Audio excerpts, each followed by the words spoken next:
जय हिंद एवरीवन, स्वागत है आपका इंडियन न्यूज़ एनालिसिस के एक नए एपिसोड में। रोज़ की तरह आपके लिए फिर से हाजिर हैं एक महत्वपूर्ण अपडेट को लेकर के। दरअसल आज की जो अपडेट्स हैं वो दो हैं। पहले हम बात करेंगे सुखोई 30 MKI MiG-29 के बारे में, फिर हम बात करेंगे ट्विन इंजन डिग बेस्ड फाइटर की नई डिज़ाइन के बारे में। हम आपको बताएंगे कि क्यों नई डिज़ाइन को काफ़ी ज़्यादा महत्वपूर्ण माना जा रहा है और क्या भारत ने उसमें कोई स्टेल्थ फीचर ऐड कर दिया है, क्योंकि उसके कुछ सेक्शन ऐसे हैं जो AMCA से मैच करते हैं। तो आज हम उन्हीं की बात करने वाले हैं। पहले बात कर लेते हैं अपनी पहली रिपोर्ट के बारे में। जैसा कि आपको पता है, कैबिनेट कमेटी ऑन सिक्योरिटी यानी CCS ने अभी हाल ही में भारतीय वायुसेना के लिए 83 लाइट कॉम्बैट एयरक्राफ्ट तेजस के जो MK-1A वेरिएंट हैं, इनकी खरीद को मंजूरी दी है। और अब टाइम्स ऑफ इंडिया की रिपोर्ट में इस बात का दावा किया गया कि भारत सरकार पूरी तरीके से तैयार है 21 MiG-29 फाइटर जेट्स और 12 सुखोई 30 MKI फाइटर जेट्स को रशिया से खरीदने के लिए। जी हाँ, टाइम्स ऑफ इंडिया की रिपोर्ट में इस बात का दावा किया गया कि ये जो MiG-29 होंगे ये रिलेटिवली लोअर प्राइस में आएंगे। वहीं इंडियन एयरफोर्स पहले से ही 59 की संख्या में इन एयरक्राफ्ट को ऑपरेट करती है, और क्योंकि भारतीय वायुसेना की जो स्क्वाड्रन की क्षमता है वो घट रही है और उसको बनाए रखने के लिए या उसको मजबूत करने के लिए ये जो डील है ये काफ़ी महत्वपूर्ण मानी जा रही है। वही सुखोई 30 MKI की बात करें तो भारत पहले से ही रशिया से तकरीबन 272 सुखोई 30 MKI ले चुका है और इस समय तकरीबन 268 सुखोई 30 MKI यहाँ पर कार्यरत हैं। लेकिन कुछ इनमें से ऐसे एयरक्राफ्ट भी थे जो क्रैश हुए हैं, जिसके कारण इनकी संख्या भी घटी है। यही कारण है कि 2020 में डिफेंस मिनिस्ट्री ने इस प्रोक्योरमेंट को मंजूरी दी थी, जिसके तहत 21 MiG-29 फाइटर जेट्स और 12 सुखोई 30 MKI फाइटर जेट्स को यहाँ पे खरीदना था। आपको पता ही होगा कि नासिक में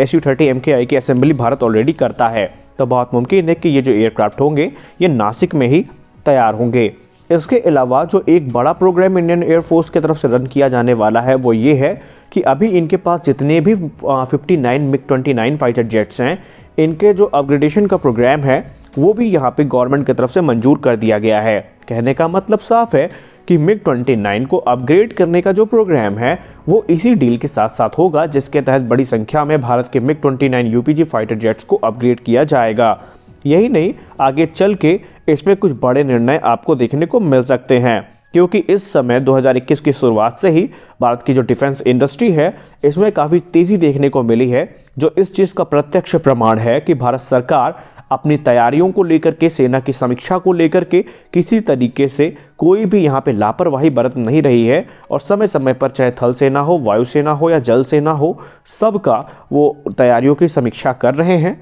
जो काफ़ी ज़रूरी है।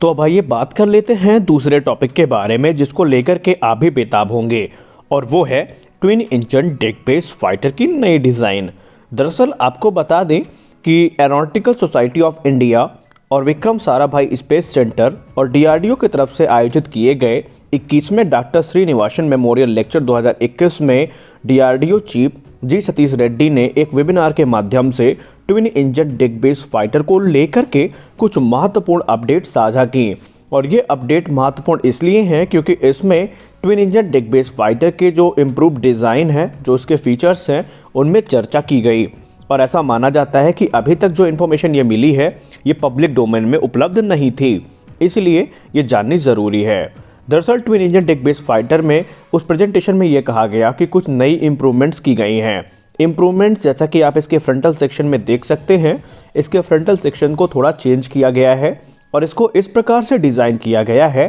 कि जो इसका रेडार क्रॉस सेक्शन है वो रिड्यूस किया जा सके, यानी जो RCS रिडक्शन मेजर्स हैं उनका इस्तेमाल किया गया है। और ऐसा माना जाता है कि ये जो इसका फ्रंटल सेक्शन है, कॉकपिट सेक्शन है, इसे भारत के 5.5 जनरेशन के AMCA फाइटर जेट द्वारा लिया गया है, ताकि इसकी जो कॉस्ट है वो भी कम रहे और डिज़ाइन एडवांस रहे।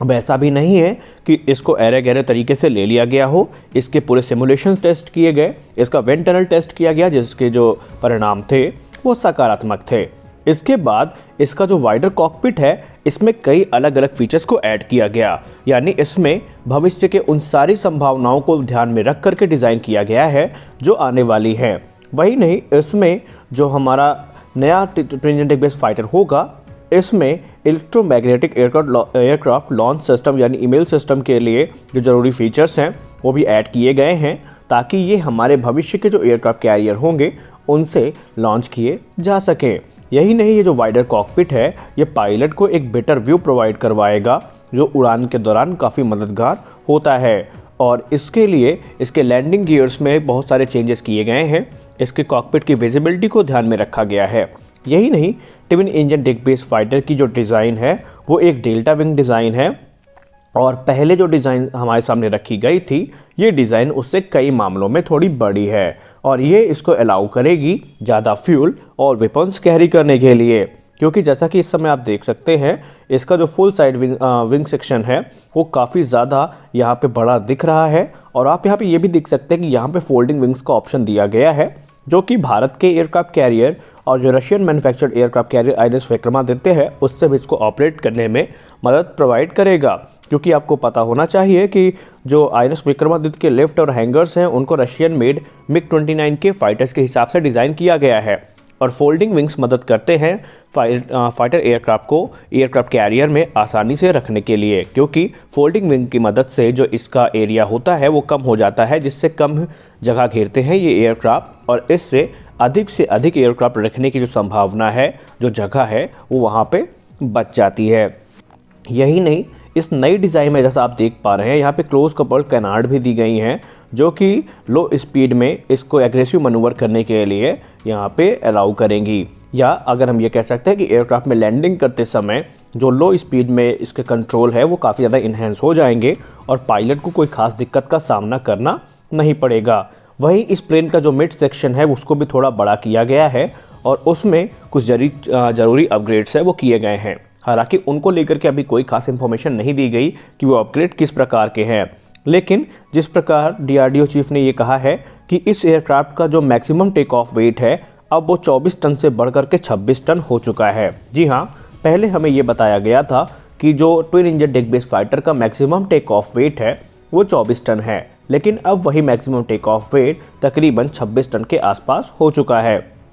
और इस एयरक्राफ्ट का जो विंग सेक्शन है उसमें कुछ एडिशनल वेट को यहाँ पे कैरी करने के लिए कुछ क्षमताएं प्रदान की गई हैं। कहने का मतलब साफ है कि इसमें कई सारे चेंजेस किए गए हैं, और ऐसा माना जाता है कि इसके मेन लैंडिंग गियर्स में, इसके फ्यूजलाज में, इसके टेल हुक्स में काफ़ी ज़्यादा परिवर्तन किए गए हैं, जो कि एरो इंडिया 2021 में जब इसका फुल स्केल मॉडल प्रदर्शित किया जाएगा तो वहाँ पे क्लियर हो जाएंगे। यही नहीं, अगर ऐसा ये बात सच है कि इसका maximum take off weight 26 ton तक हो चुका है, तो इसका जो एम्पटी वेट है वो भी राफेल एम और मिग-29 की तुलना में थोड़ा ज़्यादा होगा। और ये जो एयरक्राफ्ट है ये काफ़ी बड़े पैमाने पर हथियार को कैरी करने में सक्षम होगा। अब आपको पता होगा कि भारत का जो एयरक्राफ्ट कैरियर होते हैं जितने भी हैं वहाँ पे वर्टिकल लॉन्च सिस्टम होता है, लेकिन इस एयरक्राफ्ट को फ्यूचर की ज़रूरत के हिसाब से डिज़ाइन किया गया है, ताकि भविष्य में जो कैटरपिलर लॉन्च सिस्टम या दूसरे प्रकार के अन्य लॉन्च सिस्टम हैं उनसे भी इनको लॉन्च किया जा सके। तो अभी के लिए इतना ही, मिलते हैं अपने अगले वीडियो में, तब तक के लिए जय हिंद।